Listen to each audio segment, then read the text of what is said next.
그 입지가 중요하다. 그 입지가 중요한데 그 입지를 고르는 방법은 뭐예요?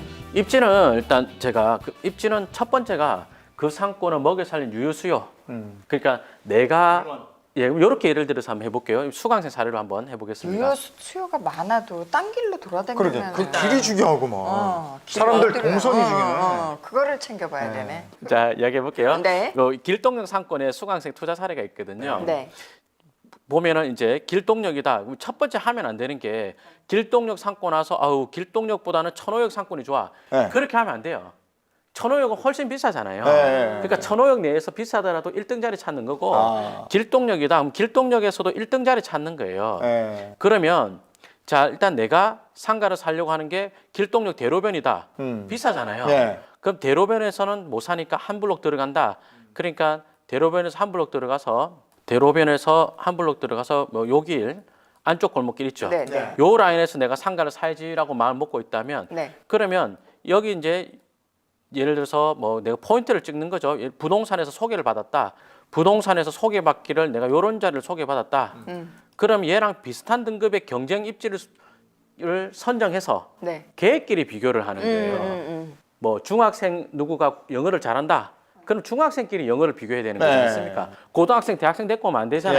네. 그러니까 요 파란 자리를 내가 소개받아서 검토하고 있다. 그럼 대로변 자리는 고등학생 자리죠. 네네. 요건 중학생인데. 네. 같은 그 어, 라인에서 예, 찾아야 그러면 경쟁 입지를 뭐 요 CU 있는 자리 요런 데라든지 요 그다음에 그 밑에 자리 있죠. 요런 데. 요런 데를 경쟁 입지로 두는 거예요. 그러고 나서 이 세 유동인구를 저녁 7시에 가서 한 10분씩 비교해 본다. 그런 다음에 유동인구가 제일 많은 자리가 제일 좋은 자리다. 그럼 거의 다 맞아요. 네. 그다음에 직접 못 가겠으면 이런 식으로 방법이 되죠. 예를 들어서 요 사거리를 지나는 사람들이 생활 동선이 어디로 가느냐? 지하철 타러 갈 거 아니에요. 그죠? 네. 그러면 요렇게 2번 출구 쪽으로 가면 거리가 227m거든요. 네. 근데 여기서 밑으로 가서 다른 길로 가면은 296m죠. 그러면 더 많이 다는 길 두 줄 걷겠습니다. 이쪽 길로 다니겠죠. 네. 그죠? 네. 그러면 이 길로 갈 만한 사람들의 범위를 그려 봅시다. 이러면 거의 이만큼 나오겠죠. 많이 나오죠. 네. 저렇게 계산을 하는구나. 그래. 그러면 요 아래쪽은요. 아래쪽은 아래쪽도로 한 요 정도 나오겠죠. 그러면 볼 때는 이 CU 있는 자리가 지하철역에서 제일 가깝죠. 네. 체계 중에서는. 그렇지만 이 동선을 이용할 유효수의 범위는 제일 작게 나오죠. 그럼 안쪽 자리 이 더 자리 위에 걸 좋아요? 해야 되네. 좋은 자리 맞죠. 부동산에서 제대로 찍어줬네. 예. 그럼 어쨌든 그 지하철을 타러 사람들이 왔다 갔다 하면서 많이 지나다닐 수 있는 그 길은 좋은 상권이 형성이 되는 거네요. 예. 근데 여기서 절대로 하면 안 되는 것 중에 하나가 내가 검토하는 자리가 요 자리다. 네. 그런데 길 건너에 뭐 요런 데랑 비교한다. 아무 의미가 없어요. 이거는 길 건너 사람들의 유효수요잖아요. 그럼 얘는 이 옆에 요런 자리랑 비교를 하는 거죠. 그죠? 중학교 영어 성적을 비교할 거면 중학생끼리 비교해야 되지만 가장 좋은 건 같은 중학교끼리 비교해야 되잖아요. 네. 그러니까 이거 얘는 딴 학교 사람, 딴 학교 중학생이에요. 그러니까 얘는 그러면 비교하면 얘는 딴 학교에는 그 라인에서 비교하면 그렇지. 그쪽 길. 요거랑 비교해야죠. 네. 얘랑 비교를 하고 그다음에 얘랑 비교해야 되는데 이건 보니까 뭐 1번 출구 여기 있네요. 네. 1번 출구 여기 있네. 그러면 요 길이 제일 셀 것 같습니다. 제가 볼 때는. 그게 그렇죠. 예. 요건 크게 비교할 이쪽은 여기가 제일 세고 여기보다는 이쪽은 출구 여기 생기다 보니까 요쪽이 세고. 그럴 것 같습니다. 로드뷰는 이쪽은 안 가봤고 로드뷰도 안 봤습니다만 예, 지도로 봐서는 그게 분명히 맞아 보입니다. 그러니까 주 동선은 교통 근접성이 좋아야 되는 거예요. 예. 버스 정류장이 있다거나 지하철이 있으면 이쪽에 사는 주민들이 어느 동선으로 그 지하철을 가거나 버스 정류장을 갈 것인가. 저녁 7시에 요걸, 가서 지켜 서서 보고 그거 몇 중요하다. 명이 댕기나. 상가를 할 때 시간을 잘 봐라 이러더라고요. 그러니까 얼마나 많은 사람, 유동인구가 어느 시간대에 밀집되어 있냐 이런 것도 찾아봐야 되는 거예요. 근데 그것보다 더 좋은 게 주동선이거든요. 더 정확한 게. 이거 지금 얘기한 거. 그러니까 7시에 가서 몇 명 지나가는지가 중요한 게 아니라 7시에 가서 경쟁 동선보다 더 많이 다니냐 이게 더 중요하다고요. 그러니까 예를 들어서 전혀 상권이 다른 동네인데 뭐 방배동에 상가를 하나 보고 7시에 유동인구 재보고 그다음에 또 소개받은 물건이 예를 들어서 뭐 반포다. 네. 반포 가서 또 유동구치해서 얘들끼리 비교한다. 의미 없어요.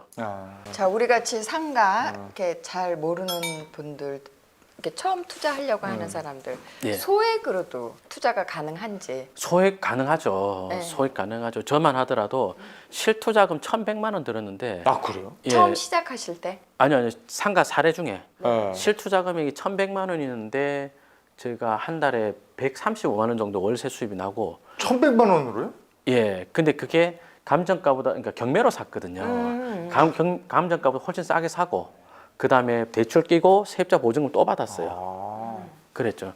그래서 그 상가를 소액으로 하고 싶다면 경매를 꼭 하세요. 싼 거를 살러 가지 말고 네. 경매를 해가지고 경매는 예를 들어서 감정가가 아무리 비싸더라도 사는 사람 없으면 떨어지게 돼 있거든요. 주택 같은 경우에는 주택은 경매로 한다 이러더라도 주택은 오르는 걸 사는 게 더 중요해요. 오를 거. 예, 경매로 싸게 살려고 하다 보면 이제 좀 이 시장에 이 바닥에 오래 있다 보니까 경매를 하는 분들이 갖고 있는 단점 중에 하나가 싸게 살려고만 하는 거예요.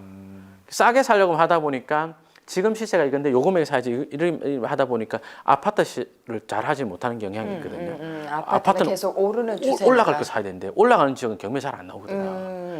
근데 상가는 또 그렇지가 않아요. 상가는 내가 생각한 적정한 금이 요 금액이다.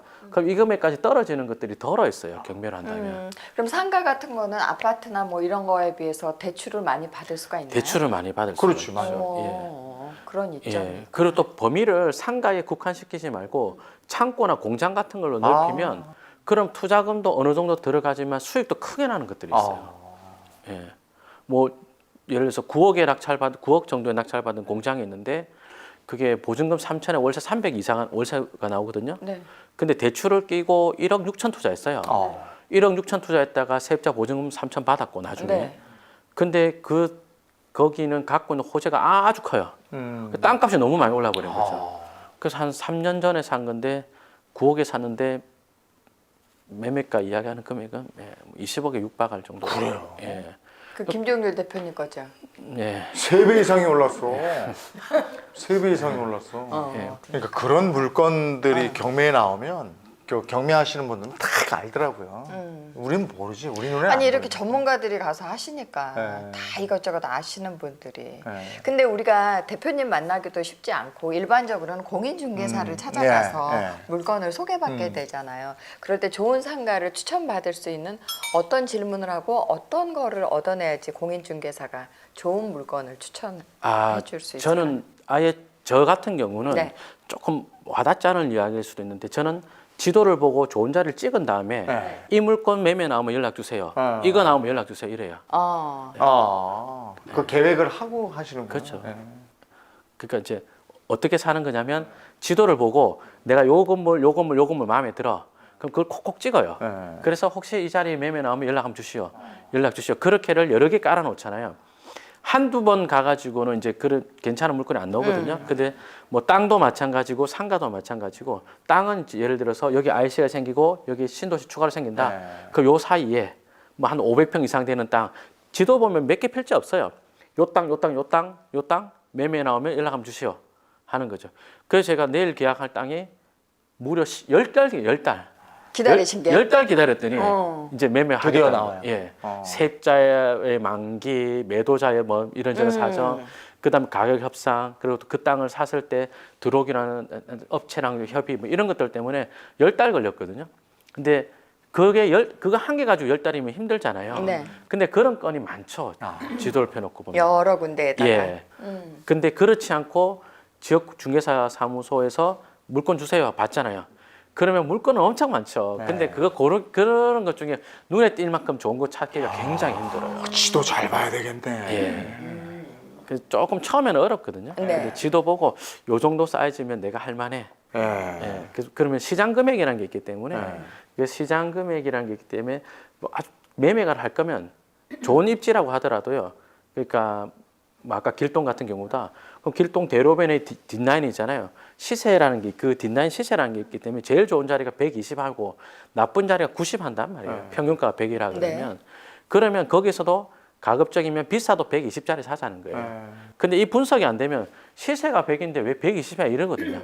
그게 여기 더 나쁜 게 뭐냐면 입지가 나쁘면 평균가가 100일 때 90이면 이게 더 비싼 거예요. 더 나쁜 건데. 네. 근데 어디에 속냐면 여기 평균가는 100인데 이거는 뭐 이런저런 이유로 또는 급매라서 중개사가 나를 위해서 90짜리 싸게 속여줘서. 나왔다. 근데 지역 내에서 입지가 나빠서 싼 상가는 완전 싼 게 비지떡이거든요. 예, 근데 이런 거는 아카데미에서 얼마나 배워야 알아? 나도 지금 그게 제일 몇 회 정도 수강하면은 네, 7회입니다. 7회. 7회? 아, 네. 7회 배우면 좀 보여요? 저 일주일에 가서 한 2시간 배워요? 3시간 합니다. 예. 일주일에 3시간? 예, 예. 3시간짜리를 7번, 3720. 예, 예. 21시간. 예. 그렇습니다. 오, 그러면 그렇게 돼요? 우리 진짜로? 손잡고 가보자. 진짜 배우고 싶다. 못 보니까 저런 걸. 예, 오세요. 아, 그래요?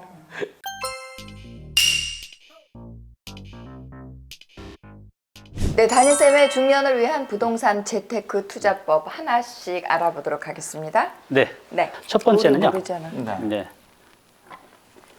네. 썩빌라, 썩상가. 이게 아주 오래된 빌라와 그렇죠. 아, 뭐 썩은 썩소 빌라, 막 이런 거 같은. 썩은 상가라는 이제 표현인데 어머나.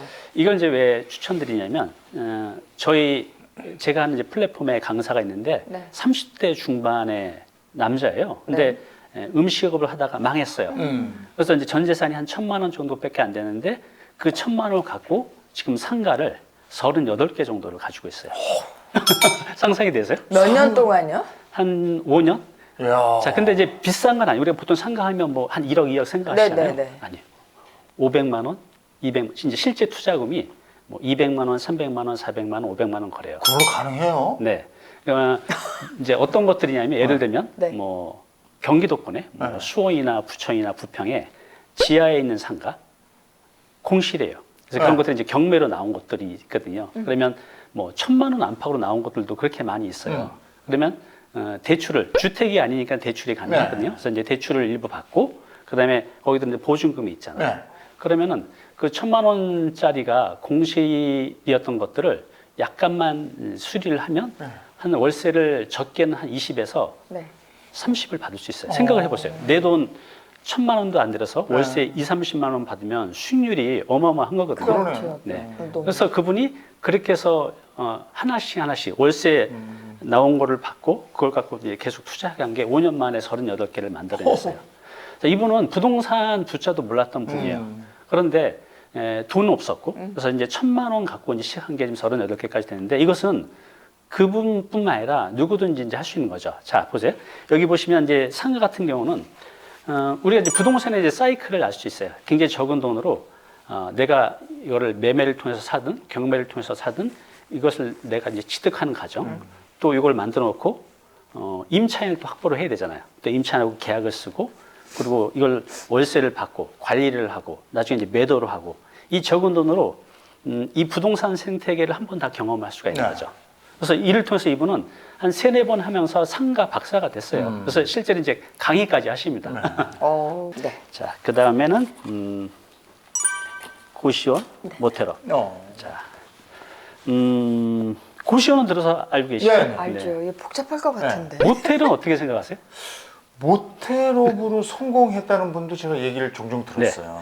저희 때는 모텔 이런 거 저기 하나 선입견이 좀 있긴 했는데, 저도 뭐 사업으로. 예, 그죠. 이제는 사업이죠. 자, 그런데 이게 왜 괜찮냐면 블루오션이라는 거예요. 많은 사람들이 관심이 없죠. 일반적인 사람들이 네. 하지 않을 경쟁이 좀 덜하다는 거죠. 그리고 갖고 있으면 매달 월세. 월세 이제 소득. 이제 월세보다는 이건 운영 소득이죠. 월세라고 볼 수도 있겠죠. 고시원은 월세. 네. 근데 그게 만약 내가 이제 1억밖에 없어요. 2년 전에 오셨던 50대 초반의 아주머니가 생각이 나요. 이분의 남편께서는 대기업 부장님이셨어요. 근데 이제 나와서 또 역시 창업을 한 거예요. 음식점을.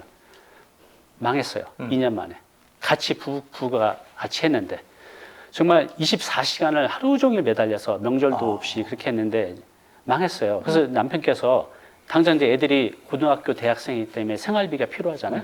그래서 뭐 대기업에 사무직으로 있었기 때문에 기술도 없으니까 당장 급한 대로 밤에는 대리운전을 하시고 낮에는 막노동 현장에서 일을 하신 거예요.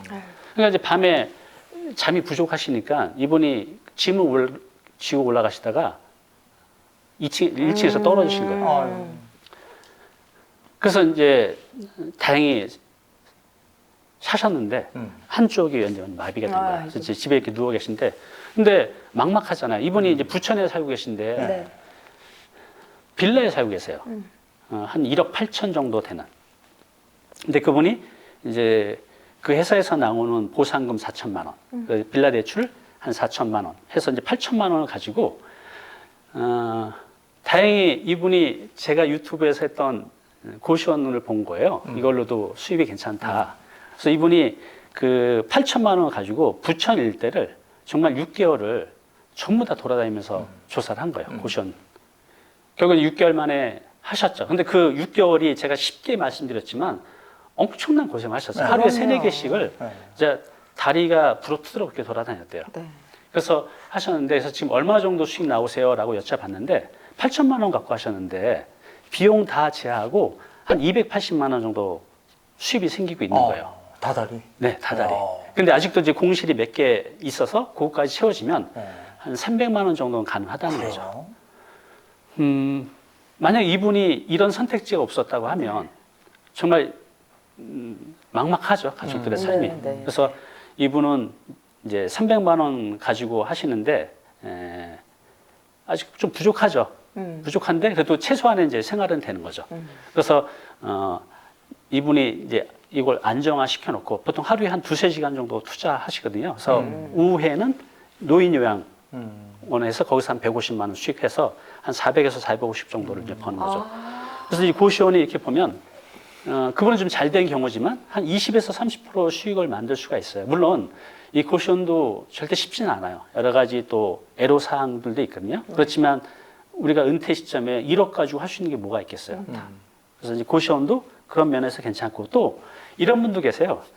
고시원이 이제 보면 상태가 안 좋은 거를 이제 인수받아서 하는 건데 상태가 안 좋으면 이제 싸게 나올 거 아니에요. 네.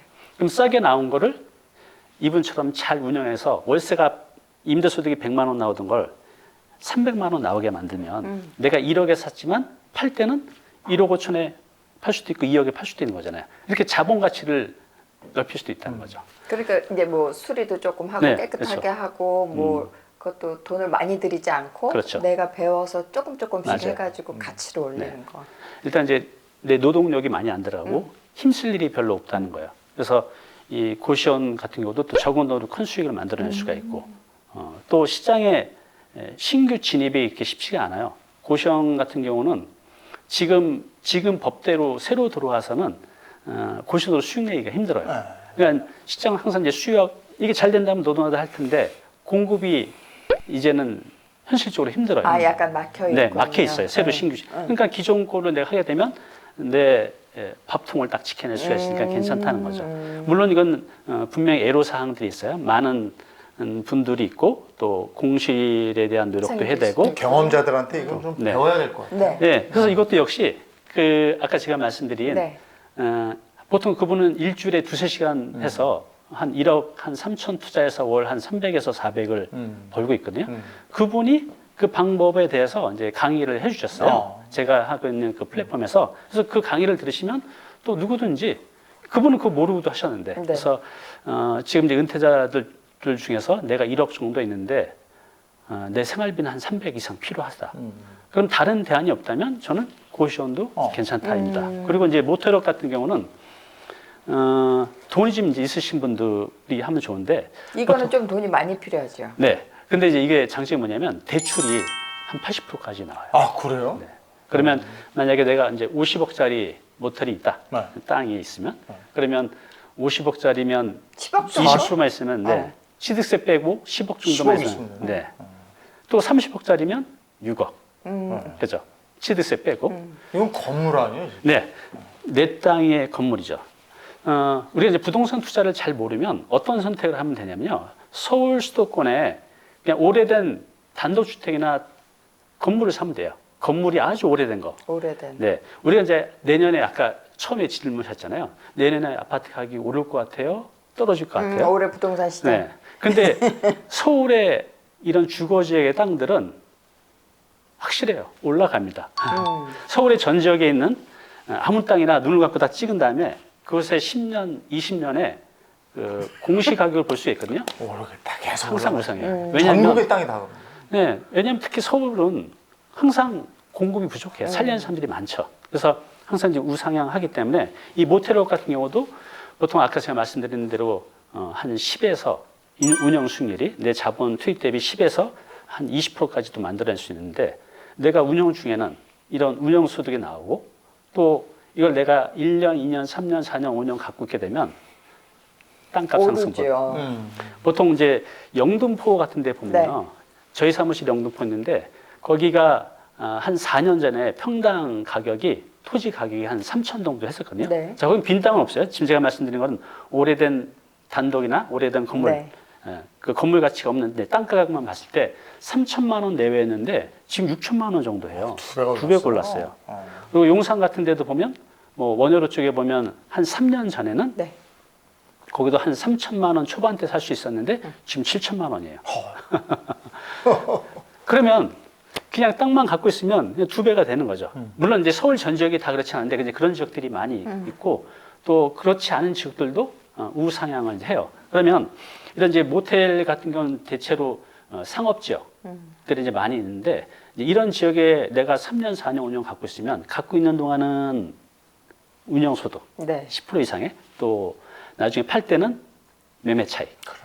그리고 이것은 많은 사람들이 하지 않기 때문에 그래도 어느 정도 블루오션 영역이고 또 꽤 높은 임대 수익을 만들어낼 수 있고 또 이거는 이제 단순히 임대 사업은 아니고 내가 이제 노력한 것만큼 수익을 만들어낼 수 있는데 대체로 통제 가능하고 예측 가능하다는 거죠.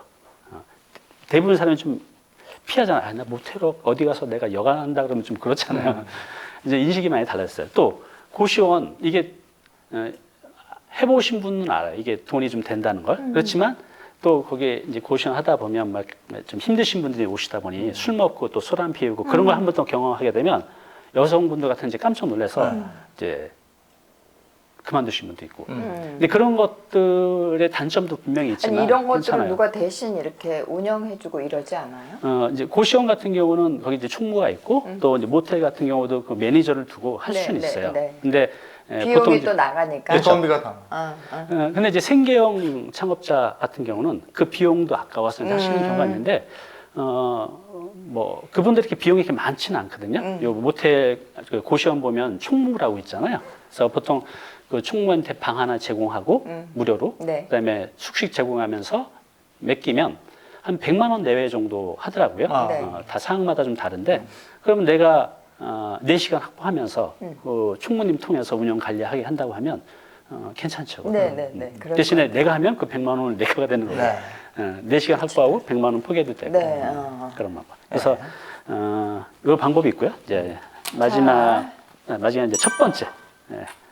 근데 소형 신축 리모델링. 자, 소형 신축은 제가 여기 초반에 나왔을 때 네. 말씀드렸었어요. 제가 그 운영하고 있는 교육 플랫폼에 보면 이 강의들을 다 하고 있어요. 근데 이 소형 신축 같은 경우도 강의하신 분이 3분이 계신데 한 분은 직장인, 한 분은 군인이에요. 근데 지금도 직장을 다니면서 또 군인 생활을 현역에 하면서 있으면서. 신축 사업을 해요.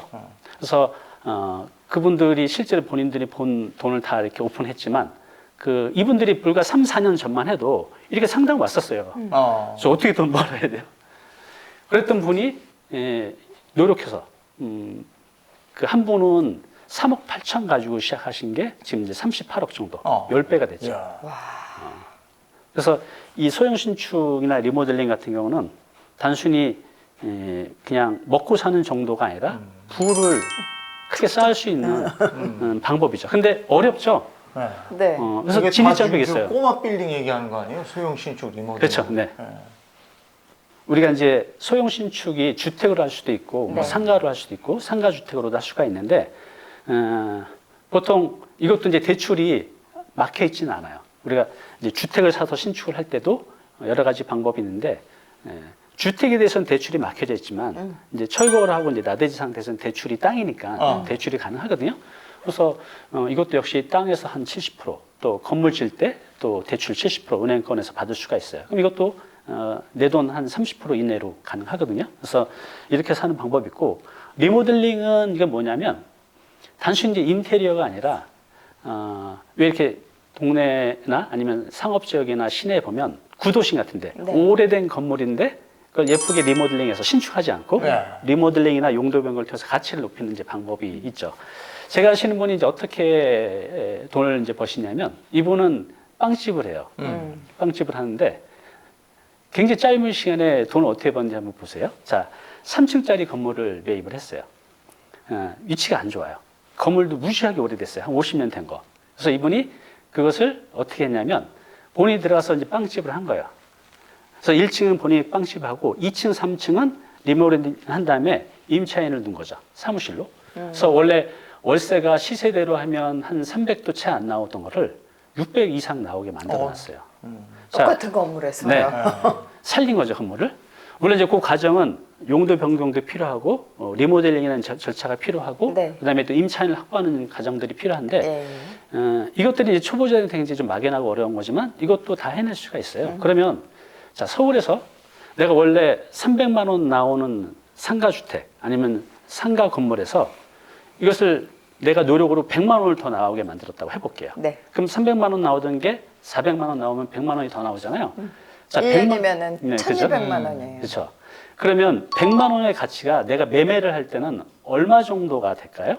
얼마 정도 더 받을 수 있을까요? 그 100만, 100만 원의 원이 가치가? 우리가 아까 보면 한 지금 1억? 네, 최소. 최소. 왜냐하면 내가 만약에 1억을 갖고 있다고 하면 4%짜리, 네. 4%짜리의 이제 투자라면 어떻게 되죠? 400만. 네, 그죠. 그러니까 이제 월세가 그 100만 원의 가치는 그 이상이 되는 거예요. 보통 이제 우리가 오피스텔 할 때 4% 정도고 꼬마 빌딩은 서울에 3% 정도밖에 안 되거든요. 그러면 뭐 4%라 하면 내가 3억이 있다고 하면 한 달에 100만 원. 100만 원이죠. 예. 1,200만 원. 그렇습니다. 그래서 1,200만 원의 가치는 네. 매매할 때 3억의 가치가 있는 그러네요. 거예요. 최소. 그럼 내가 노력을 통해서 300만 원 나오는 걸 400만 원 나오게 만들면 사시는 분들은 임대 수익을 보고 사시기 때문에 네. 그렇게 3억을 업해서 팔아도 충분히 팔린다는 거예요. 그러네. 그래서 이 리모델링을 통해서 그게 가치가 되게 없는 중요하네. 그런 건물들을 사서 내가 100만 원, 200만 원만 올릴 수 있으면 물론 이제 그 가치를 올린 것에 또 투입 비용이 있겠죠. 리모델링 비용. 그래서 내가 2억을 썼는데 월세가 150만 원이 더 올라가요. 그럼 매매 가격 한 5억 정도 올라가는 그러네. 거거든요.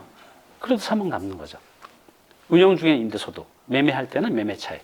그래서 이런 이제 소형 신축, 리모델링도 이제 좋은 방법인데 이게 이제 여기 있는 것들을 다 이렇게 보면 굉장히 막연하게 느끼실 거예요, 그죠? 뭐 아파트 투자는 누구나 할 수 있잖아요. 네. 근데 이거는 누구나 할 수는 없지만 공부만 하면 누구나 할 수 있다는 거죠. 그러면 이런 것들을 할 수 있는 방법들을 내가 알아야 되는데 이런 이제 방법들에 대해서 이제 책으로도 있고 유튜브도 있는데 또 잘못된 정보들도 사실 네. 많이 있어요. 오히려 그런 잘못된 정보를 찾아가서 사기를 당하는 경우도 많이 있거든요. 정말 조심해야 되죠. 그래서 지금 제가 이걸 보여드렸다고 해서 당장 이거 하시면 안 됩니다. 충분히 이제 알고 하셔야 알아봐야 되는데. 되겠네요. 그래서 이제 요거에 그래서 제가 이런 것들에 대해서 모르고 있는 분들이 너무 안타까운 거죠. 그래서 이제 아까 말씀드린 네. 그 잉크리라고 인생이막 클래스를 만들었는데 이런 강의들을 실제로 지금 하고 계시면 선량하신 분들이 다 네. 강의를 해줘요. 그럼 그분들의 강의를 듣고 나도 해보고 근데 강의만 들은 것 같고 모른다. 그럼 그분의 도움을 받으면 되죠. 이렇게 해서 한 번 정도만 해보면 나도 2년, 3년 뒤에는 단순히 투자자를 넘어서 그 강의 하신 분처럼 나도 상담자하고 컨설팅자하고 강의를 하시는 준 전문가로 발전할 수 있다는 거죠. 네. 그렇죠?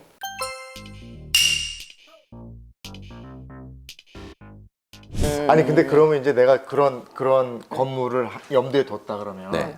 생각 같아서는 박 원장님 찾아가서 하나 구해주세요 하면 좋겠지만 네. 그 여건이 안 되면 네. 내가 좀 발품을 팔아야 되잖아요. 네. 그러면 제일 좋은 건 내가 익숙한 지역에 몇 개를 딱 정해놓고 네. 그것만 보고 다니는 게 좋을까요? 아니면 어떤 방법을 하는 게 좋을까요? 많은 분들이 자기가 잘 아는 동네를 네, 익숙한 익숙해요. 동네. 절대 그러면 안 돼요. 아. 자, 우리가 뭐 자녀가 결혼을 앞뒀다. 네. 그런데 결혼 앞두면은 우리 며느리감은 내가 잘 아는 동네에서 살아야 돼. 그 동네 사는 며느리를 내가 며느리 삼을 거야. 이해가 돼요? 안 되죠. 안 되죠. 네, 네. 대한민국 전 세계적으로도 우리 자녀하고 가장 잘 맞고 잘 살 만한 사람 찾잖아요. 부동산도 똑같아요. 왜 잘하는 데 찾으려고 그래요? 가장 많은 사람들이 수요가 몰리고 팔려면 인기가 있고 가격이 잘 오를 수 있는 지역. 넓게 보여야 되는데 잘 모르니까 잘하는 동네. 그래서 그 동네 살기 때문에 안 오르는 걸 가지고 있는 거예요. 네. 내가 어디 사는 거 관계없이 내가 실거주와 투자는 철저하게 분리하는 습관이 들여야 돼요. 그런데 그렇지 않아요. 맞아요. 맞아요. 예, 여기 살면은 요 동네 애도 요 동네 집 사주고 방 얻어주고 밥 먹으러 이 동네 다니고 뭐 하나 가지고 있어도 왜 저 세탁소도 잘 알고 호프집 잘하니까. 근데 그게 편하거든. 예, 그러니까 배우자를 고르듯이 하는 분들이 계시거든요. 네. 이 얘기를 제가 자주 해요. 배우자 고르듯이 고르지 마라. 헤어지기 좋은 상품이 나한테는 맞다. 헤어지기 좋다는 건 뭐예요? 나하고 헤어졌어. 그럼 많은 사람들이 그 사람을 좋아할 만한. 그런데 나하고 헤어지면 아무것도 결혼 못 할 사람이야. 억지로 데리고 산다고 쳐봐요. 아, 형님 씨 그러지 않으세요? 형수가? 아, 저 양반 내가 헤어지면은 아유 데리고 갈 사람 왜 없고 웃어? 나라도 그냥 밥이라도 먹여야 되니까 내가라도 그냥 에휴 데리고 살아야지. 그런데 헤어져도 저 남자는 잘 먹고 잘 살 거야. 그러면 그래 안 놔주거든요. 안 놔주지. 자, 비유가 적절한지 모르겠습니다.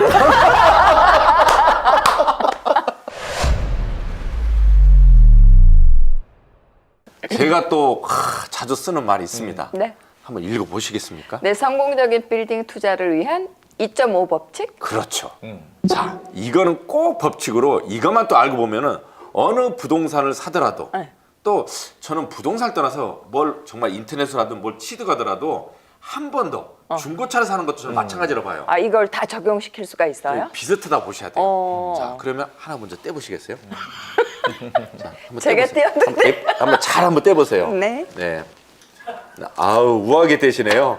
뭘 그렇게 우아하게 떼시죠? 이거 띄는 거 저 좋아한단 자. 말이에요. 최소 2개월 이상 빌딩 매물을 보러 다녀라. 자, 아까도 친구, 지인.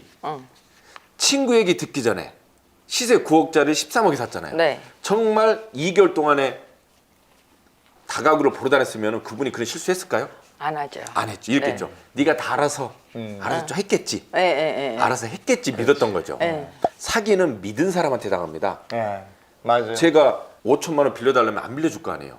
안 믿으니까. 아니 지금 짱짱한 빌딩이 맺혔는데 빌려주죠. 아 빌려줄 거예요? 아 빌려주면 안 돼요. 나는 형님을 못 믿어요. 그럼 사기 당하는 거예요. 그래서 사기는 믿는 사람한테 당한 건지 맞아요. 안 믿는 사람 돈 거래가 없으니까. 맞아요. 그래서 꼭 이게 아까 처음에 말씀드린 거 내용이 거의 연결되는 거죠. 네. 두 번째 또 이 법칙 중에 최소 2개월 이상 뭘까요? 공인중개사하고. 공인중개사와 친분을 쌓아라. 네. 이게 무슨 말이냐면요. 쉽게 우리끼리 좀 A급 매물, 예쁜 매물이라고 표현하거든요. 네. 그런 매물은 한정돼 있어요. 그럼 쉽게 자주 통화하고 가끔 밥 먹고 차 마시고 친분 쌓는 분한테 좋은 걸 줄까요? 아니면 전혀 오면은 빈손으로 와서 커피 먹고 가고 사탕 이만큼 가져가고 그런 사람이 네, 있구나. 믹서컵 오셔서 믹서컵이도 한 5개 주문해 넣고 가요. 그런 사람이 있나 봐. 네. 아, 진짜 웃기네. 심지어 종이컵도 제가 좀 예쁘게 디자인했는데 네. 한 줄이 20개짜리요. 3줄 가져가요. 오호. 이거 오래 써도 저 물이 흘러나오지도 않고 좋아. 재활용해도 된다고. 그러면서 가져가요. 과연 그분한테 제가 좋은 거 줄까요? 안 줄까요? 안 주지, 안 주지. 그래서 이건 정말 센스쟁이라고. 제가 그 이제 연예기획사하고 있는 양현석 씨가 그런 네. 사례로 유명하죠. 돈이 없는데도 홍대에 있는 공인중개사무소를 지나가다 드링크 갖다 드리고 지나가다 들리고 오면서 그냥 뒷동량 아 저게 팔렸구나 저게 나왔구나 돈 없는데 관심을 예, 가지고. 저거 누가 샀구나 저렇게 임대가 오랫동안 비어 있었는데 저 좋은 업종이 들어와서 건물이 밝아졌네 공복이 되는 거죠. 그래서 공인중개사들이 아무래도 그때는 그렇게 양현석 씨가 뜰 때가 아니었기 때문에 돈도 없는 애가 왜 저렇게 젊은 애가 와서 스트레스 받죠. 그치. 어렸을 때니까. 그런데도 거기서 일부 공인중개사분들은 기특하게 받겠죠. 와 젊은 사람이 저렇게 공부하는구나. 그렇죠. 그래서 요거는 정말 두 가지는 상당히 중요하다. 그런데 또 5법칙이 있죠. 최소 5군데 이상 뛰세요. 힘드세요? 아니요. 자. 최소 5군데 이상 공인중개사 사무소를 방문해라.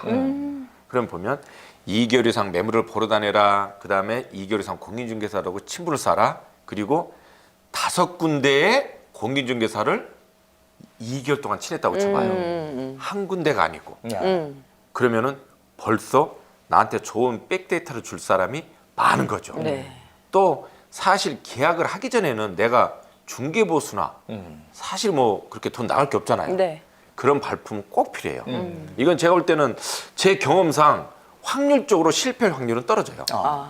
그리고 또 최소 5회 이상. 음료수를 사가라. 매물 현장을 1개월 이내에. 부부가 따로 방문을 해요. 그렇죠. 자, 우리가 첫 번째 매물 현장을 승용차로 대부분 가요. 네. 네. 차로 부부가 타고 네. 차 타고 가면서 같이 대화로서 뭔가 합리화시키는 공유를 해요. 냉정하지가 못해요. 자기는 이 부분이 조금 아닌 것 같은데 남편이 이게 좋다 얘기하면 그냥 또 넘어가고. 그래서 승용차로만 가지 말고 지하철, 버스, 택시 이거는 어디서냐? 거기서 세입자들이 어떻게 움직여서 이 건물에 올 건지. 난 건물 살 사람이 올 게 아니고 세입자가 사용해야 될 건물이잖아요. 네. 그럼 세입자들 동선을 뭐 이렇게 쉽게 뭐 버스 타고 내려가지고 또 마을버스 타고 들어가고 또 밤에 갔더니 어둡고 네. 밤에 어두워서 임대 안 나가는 건물들이 의외로 많아요. 대부분 낮에 가봤거든요. 밝을 때.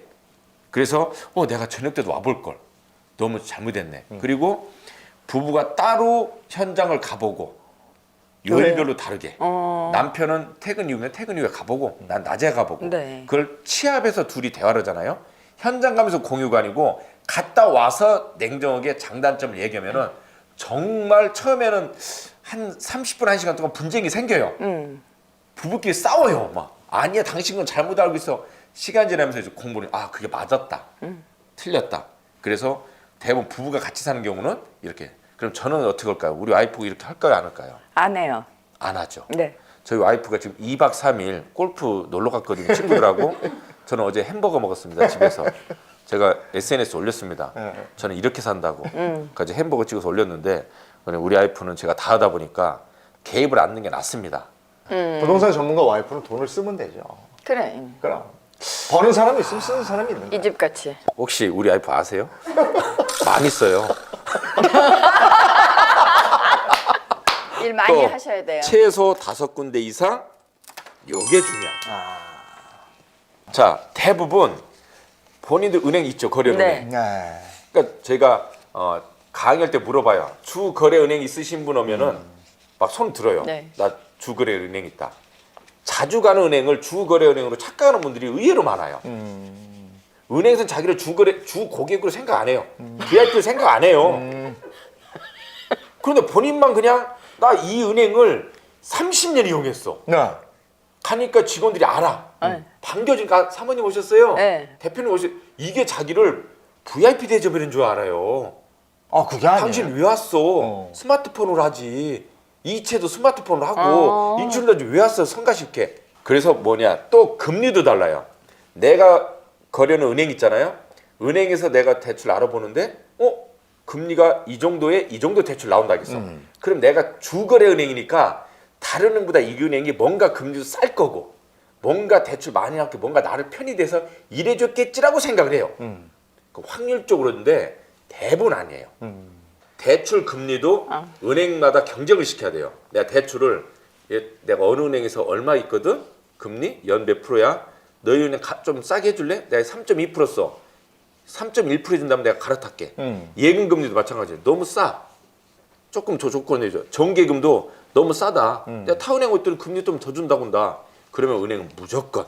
나도 가서 한 은행인데 가서 내가 딴 데 가서 알아봤더니 그러던데 어떻게 해줄래? 한번 해볼게요 내일. 해보시면요. 네. 무조건 지금보다 무조건 낮게 줘요. 왜? 은행 직원들끼리 쓰는 말이 있어요. 우는 아이한테 전 물린다고. 아니 그냥 가만히 있는데. 그건 은행 직원끼리 쓰는 말이 아니라 네, 그냥 다 써요? 써. 그래요? 죄송합니다. 그럼 다시 얘기할게요. 대한민국 국민이 다 쓰는 용어가 있습니다. 자, 은행에서 전화해서 사모님 금리 낮춰드릴게요. 안 해요. 전화 안 해요. 그렇죠. 절대 안 합니다. 예. 내가 먼저 나를 위해서 저는 이제 쌓이는 워낙 걸. 금융을 좀 많이 하다 보니까 워낙 좀 많이 알죠. 네. 그래서 거의 이렇게 우리가 대출을 받는 거라든가 대출 금액, 금리 여러 가지를 다섯 나는 군데 저런 거를 조정한다는 생각을 해본 적이 없어. 무조건 가는 거예요. 근데 금융 거래를 자주 해야 이런 것도 되죠. 우리 같이 그냥 통장 들어오면 그 돈 가지고 찾아서 뭐 하고 이러면 잘 몰라요. 대출도 좀 해보고 좀 이렇게. 또 직장인들 같은 내일 가서 경우는요. 대출해봐야 되겠다. 본인이 대출 받을 때 과장이었어. 네. 연봉이 만약에 6천이었어요. 그런데 대출 받고 한 2년 지났는데 내가 그때보다 부장으로 승진했어. 연봉이 1,000만 올랐어. 은행 가서 금리를 낮춰달라고 할 수 있어요. 그럴 수 있다고 그러더라고요. 그때보다 내가 직급도 올라갔고 연봉도 올라간 거예요. 은행에서 모르잖아요. 네, 네. 승진했는지 안 했는지. 어머. 이것도 맞아요. 특히나 마이너스 통장 쓸 때. 그렇죠. 꼭 이렇게. 정확히 하시네요. 네. 그래서 또 같은 은행인데도 지점마다 또 달라요.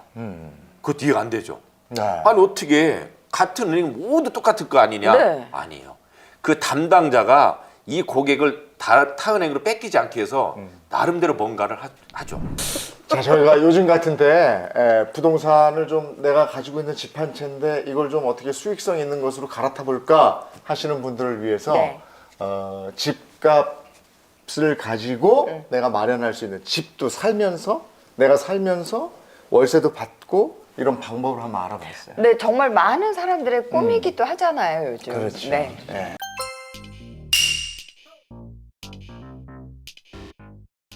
우리는 초보니까 건물주가 되기 위해서 땅을 보는 법, 건물을 고르는 법 이런 걸 본격적으로 좀 이제 알아보죠.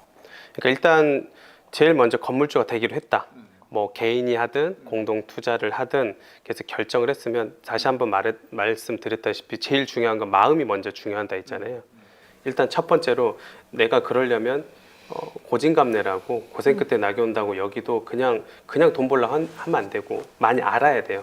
스터디도 하고 공부도 하고 해서 뭐 같이 이제 땅을 보러 다니면 그때부터는 이제 임장을 다니는데 네. 저 같은 경우는 제 경험치를 얘기하면 저는 최대한 싼 땅을 해서 디벨롭을 했거든요. 저는 제 컨텐츠가 카페잖아요.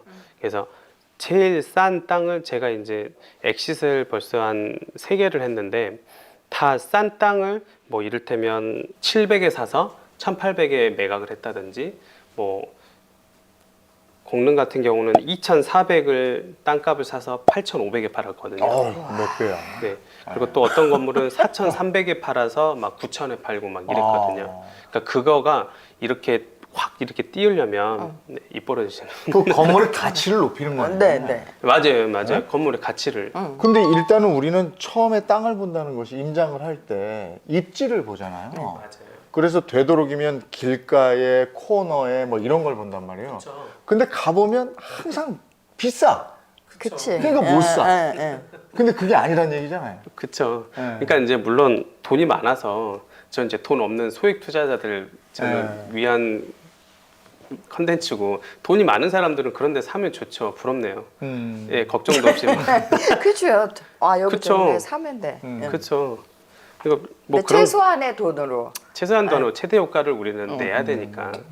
그래서 뭐 이를테면 뭐 배달업이라든지 그럼 굳이 이종 일반 주거지역의 뒤편으로 가도 되거든요. 그래 뭐 상업지역 가면 좋죠. 근데 너무 비싸니까. 네. 상업지는 뭐 서울 경기 같은 거 무조건 뭐 7천, 1억, 1억 5천 막 강남은 뭐 지금 3억이 평당 넘었어요. 네, 이러니까. 자, 그래서 이제 임장을 다녀서 입지를 선택하고 땅을 골라요. 예, 그러면은 이제 그 땅이 어떤 용도인지 뭐 1종, 2종, 3종 뭐 이런 거 알아봐야 되죠. 그다음에 건물은 뭐 얼마나 올려야 되는지 뭐 이런 거를 내가 모르는데 누구한테 도와달라고 그래요, 그럼? 일단 제일 먼저 해야 될 게 노크를 해야 될 거는 일단 탁상 감정이라고요. 그러니까 저희가 탁감 뜬다고 하거든요. 그래서 주거래 은행이 대출 더 많이 해줄 것 같으세요? 일반 은행이 더 많이 해줄 것 같으세요? 글쎄 저는 은행을 딱 한 군데 정해놓고 거기만 가니까 당연히 주거래 은행이 네. 많이 해주죠. 편하게 이게- 해주고. 이게 이제 저같이 이제 뒤통수 맞은 거죠. 왜요? 저 같은 경우는 좀 충격받은 게 제가 최근에 이제 마포에 땅을 이제 했는데 그 마포에서 네. 제가 그 주거래은행에서는 3.8%를 하더라고요. 3.8%. 네네네. 네. 근데 제가 다른 은행에 했더니 모르는 은행. 예, 2.6%로 고정으로 했어요. 대박이죠. 주거료는 바꿔야지 그러면. 3.8이랑 2.6은 차이가 너무 엄청 큰데. 커요, 엄청 커요. 왜냐하면 한 40억씩 대출을 받기 때문에 네. 엄청 커요. 어머. 예, 큰 땅을 샀죠. 근데 1.2%. 근데 무슨 이유로 그렇게 다른 건 거예요? 은행의 이제 속사정은 전 잘 모르겠고요. 네. 그러니까 제가 확실히 안 거는 주거래은행에서 나를 그 우대할 것이다라는 은하는 건, 생각은 틀렸다. 뒤통수 맞지 마라. 몇 군데 가봐라. 예, 가봐야 돼요. 비교. 네. 어. 그리고 그 얘기 중요하구나. 한 10월 달 넘어가면 은행이 이제 돈이 소진돼 갖고 대출을 많이 덜 해주고 못 해주니까 초반에 늘 이렇게 하는 게 좋아요. 아, 지금 그래요? 시기가 아, 사실 연초에. 예, 연초에 하는 게 제일 좋아요. 그래요. 근데 이제 저희는 꼬마 빌딩이니까 네. 큰 제약은 많이 없는데 네. 예, 큰 건물을 했을 땐 그렇게 하는데 그래서 아무튼 드리고 싶은 거는 은행에서 내 주거은행만 믿지 말고 여러 군데 그리고 만약에 돈이 많이 없다 그러면 대출은 많이 하고 내 자기 자본은 줄일 수 있잖아요. 그럼 여기 1.5 금융 뭐 1.5라면 신협은 2금융이고요. 뭐 수협이라든지 뭐 산림조합이라든지 1.5 이런 데도 하고 그 대신 금리가 높겠죠. 금리가 높으니까 2금융군도 이용하는 것도 새마을금고나 이런데 하면은 내 자기 자본이 5억 들어갈게 한 3억 들어가고 이렇게 할 수 있겠죠. 대출을 아까 80% 받을 수 있다고 그랬잖아요. 맞아요. 그리고 금리도 그렇고 맞아요. 그 대출을 몇 퍼센트나 해주는 거하고 금리하고는 내 신용을 보고 해줘요? 아니면 그 땅의 가치를 보고 해줘요? 둘 다요. 둘 다 봐요. 네. 은행이 판단해요. 그래서. 네, 은행이 판단하고요. 비슷비슷한데 또 이것도 또 달라요. 그래서 여기서 중요한 거는 네. 최대한 그 내 금리는 좀 작게 하는 게 좋잖아요. 매달 네, 고정 네, 이자는 네. 적게 들어가면 좋으니까 여기서 꿀팁은 내 담보를 또 집어넣으면 네. 아파트 담보라든지 네. 내 개인 재산 담보를 넣으면 금리가 만약에 4.5%다 네. 그럼 3%까지 떨어질 수 있어요. 그 지으려는 땅 담보나 그 그건 지어지는 건물 담보 말고 다른 담보를 넣는다 네, 이거죠? 네. 잘 아시니까 너무 좋네요. 아. 네. 아니까 이해를 저렇게 억지로 하잖아요. 알면서 말을 하니까 왜 빵집 아니 알면서 얘기하는 거지. 미안해요, 몰라서. 아니요, 누나. 그래서 네, 맞아요. 그래서 담보를 제공을 해주면 근데 그것도 두려워하지 마세요. 그 담보도 어차피 내가 아파트까지 날아가는 거 아니야? 아니라니까. 그 큰일 난다고 우리는 드라마에서도 그렇게 봤고 실제로도 그런 교육을 받으면서 그렇지. 자랐기 때문에 맞아요. 네, 절대 안 된다 그러잖아요. 그러니까 부채가 이거를 이용해야 되는 내 재산을 이용한 정식의 수단인 거지. 저는 그래요. 누나, 저는 은행이 저것들이 내 이자를 퍼먹으려고 돈 벌어 먹는다고 그렇게 누나 이게 아니라 저는 그게 아니라 관점이 저는 달랐어요. 제가 1호점 하면서 얘네들을 이용해서 내 재산 내가 이용하는 거죠. 내가 나를 위해 나를 위해서 저것들이 생긴 거구나. 불리하겠구나. 이렇게 생각해 주셨으면 좋겠어요. 저 은행에 있는 돈이 내 돈이거니. 오케이. 맞아. 내가 재밌다. 갖다 써서 내 거 맞아. 만들고. 나를 위해 존재하는 돈이야. 맞아. 그게 내가 저걸 가지고 잘 운영을 한다 이거. 네, 맞아요. 좋은 생각이에요. 그래서 이제 80%의 금리까지 확정이 됐어요. 그래서 아까 탁감이라는 걸 받았어요. 그 다음에 뭐 합니까? 자, 그 다음에 해야 될 거는 이건 다 계약 전이에요. 네. 그러고 나서 매도인하고 계약을 해야지. 그래서 매도인하고 섣불리 막 그 공인중개사들이 막 덜컥 이렇게 계약. 빨리 계약시키려고 그러는 거 막 아니에요. 이거 놓친다고 지금 빨리 벌써 두 팀이 지금 기다리고 있다. 놓친다고. 꼭 그래. 네. 그래서 마치 그 심리적인 막 날 쫄리게 막 해갖고 나 이거 안 되면 안 될 것 같아. 내가 덜컥 절대 이거 하시면 안 돼요. 왜냐하면 그거는 저는 이렇게 그러니까 저희 부동산 이론에 그런 게 있어요. 절대 그 땅에 사랑에 빠지지 마라. 사랑에 빠지면 콩깍지가 씌워가지고 다 모든 게 이렇게 너무 아름다워 보이잖아요. 그러니까는 콩깍지가 씌우면 안 된다. 사랑에 빠지지 마라. 그래서 저 같은 경우는 그런 거 있으면 저도 막 부추기죠. 근데 저도 쫄려요. 저거 내가 큰일 났네. 놓칠까봐. 내가 좋으면 지 새끼도 좋은데 막 이렇게 되는 거지. 그래서 그렇지. 그런데 침착해요. 평정심을 최대한 유지해야 돼요. 저도 지금 벌써 6, 7개 사다 보니까 이제 그 평정심 유지가 되더라고요. 어떻게 저는 하냐면 저거는 내 것이 아니라 나가면 저건 내 거 아니다. 내 거 아니라면 내가 일을 진행하는 동안 저게 팔렸다, 매매가 됐다. 그러면 이건 내게 안 될 거라서 그런 거다. 원래 저희 임자가 따로 있다고.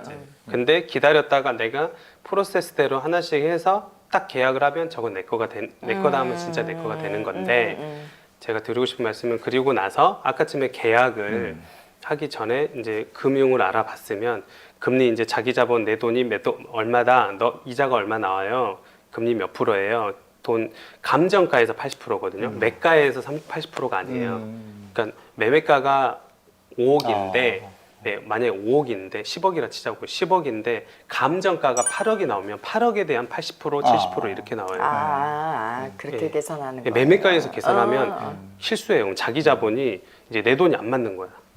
예. 탁감이라는 건 감정가로. 감정가로 하는 거예요. 네, 예, 네, 맞아요.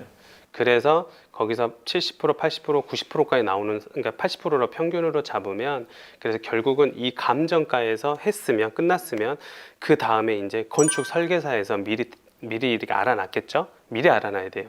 아, 계약 전에 설계사하고 좀 만나야 되는군요. 네, 미리 만나야죠, 미리. 아, 그러니까 그래서 모든 거를 다 이렇게 해놓고 그러고 나서 땅을 준비를 사는 거야. 해놓고 사야 예. 되는구나. 근데 그럼요. 우리가 그렇게 하냐고요. 땅을 사야지 거기에 맞는 사람들을 우리는 만나게 부동산에서 되지. 야, 이거 좋은가 놓쳐 그치, 이러면 그리고 바로 이제 계약. 거기 맞춰서 사람들을 아니다, 만나게 이거지. 되잖아요. 아, 설계사까지 다 만나는구나. 미리 이렇게 문제점들을 다 지워 나가고 그리고 나서 계약. 그럼요, 미리 구두로 계약을 해놨었어야죠. 아, 구두로 한다는 거는 설계사님, 건축사님, 제가 이제 건물을 땅을 갖고 오면 가설계 좀 떠주세요. 가설계는 돈 받는 게 아니거든요. 근데 실제 그런 것도 다 돈 받는 줄 알았어요. 저도요. 아니 저는 안 받는데 모르는 사람한테는 아, 받죠. 단골 우대. 맞아요, 단골우대. 네, 맞아요, 단골우대. 단골우대는 왜냐면 계속 이렇게 그러니까 하니까. 매출을 주니까. 네. 근데 이제 처음인 사람은 돈 받아요. 네. 20만 원, 30만 원, 아, 10만 원을 그래요? 받더라고요. 저는 줘본 적은 없는데 낸다 하더라고요. 그래서 그렇게 해서 가설계를 떠야만이 여기가 뭐 일조권을 영향을 받는다든지, 네, 여러 가지 막 그 조건들이 있어요. 지적도. 단계에서 아니까. 네, 지적도에서 아니면 땅을 실제로 이거는 건축할 수 없는 땅입니다. 이게 제일 심각한 거죠. 계약을 했는데 건축할 수 없는 땅을 사버려서 어떻게 하냐.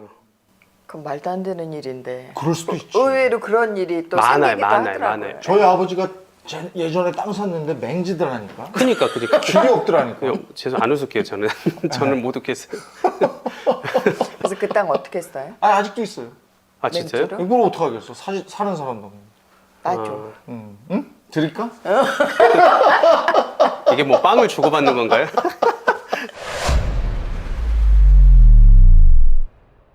건물을 만약에 내가 신축을 하든 리모델링을 하든 여기에서도 또 돈이 필요하잖아요. 그럼 그것도 따로 대출이 돼요?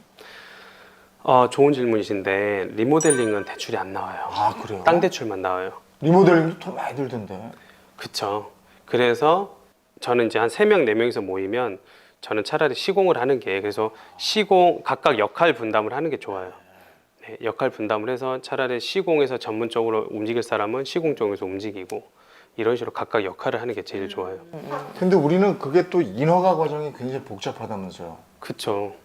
그것 오래 걸리잖아요. 인허가는 이제 뭐 설계사님이 도와주시고 하니까 근데 이제 시공할 때 대부분 이빨 빠진다는 게 머리털 빠진다는 게 너무 힘들거든요.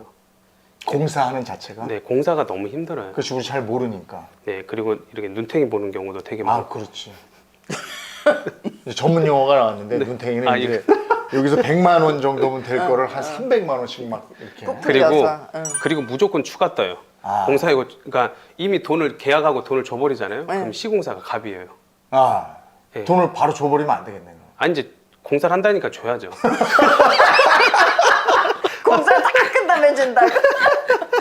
그리고 그런 것도 있잖아요. 우리 인테리어 할 때도 보면 소음 때문에 이웃들이 막 뭐라 그러잖아요. 이거는 건물을 리모델링 또는 신축을 하는 거면 시끄러울 텐데 네. 여러 가지 민원들이 있을 거 아니에요. 주변에서. 그런 거 내가 해결해야 돼요. 그것도 해결해 줘야죠. 민원 같은 경우가 그 시공하면서 제일 힘든데 건축주는 크게 신경 안 써도 돼요. 아, 그래요? 시공회사가 알아서 할 문제인데 아, 그래요? 이 시공회사들이 모질이면 아, 뭐죠? 네. 바보같이 일을 하면 해결을 못 하는구나. 해결을 못하면 나까지 스트레스가 와요. 그 공사가 지연해버려. 막 들어 누워. 아씨 배째 막 알아서 해 얘들 어쩌려고 막 이렇게 한다든지 아니면 계속 구청했다가 시달리게 하는 거예요. 그래서 근데 강동구청 자살하셨잖아요. 아.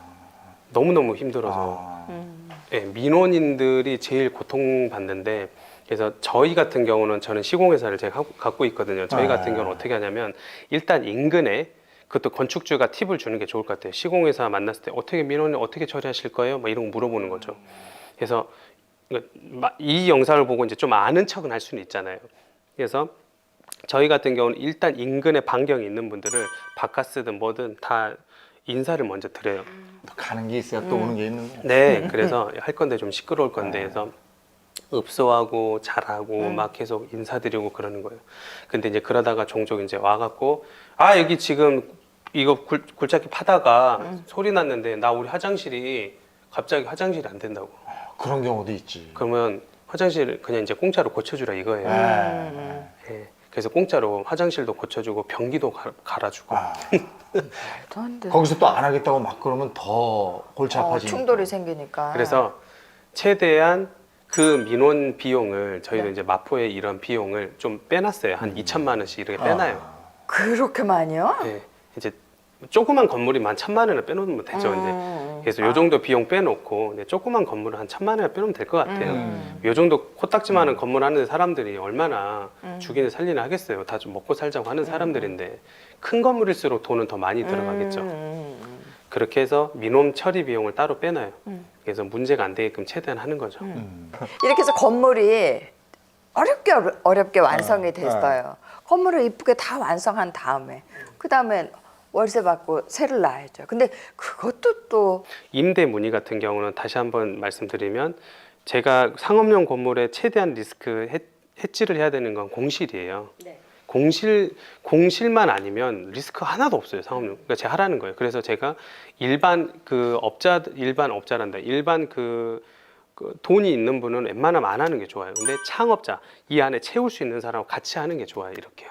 네, 같이 하는 게 좋고 그렇게 해서 제가 그러면 이를테면 제가 건물 같은 경우도 최근에 건물 지금 하고 있는 것도 1층, 2층은 저희가 카페가 들어가고 나머지는 사무실이 들어가고 그럼 한 2개 층만 남거든요. 네. 그럼 2개 층은 이제 겨우 그것만 공실 있다 생각하고 하면은 그래도 이자 못 찍을 돈은 안 되는 거죠. 수익이 남아요. 그러니까 결국은 창업 이렇게 하시는 분들이 채울 수 있는 컨텐츠를 해놓고 상업용을 덤벼야 된다.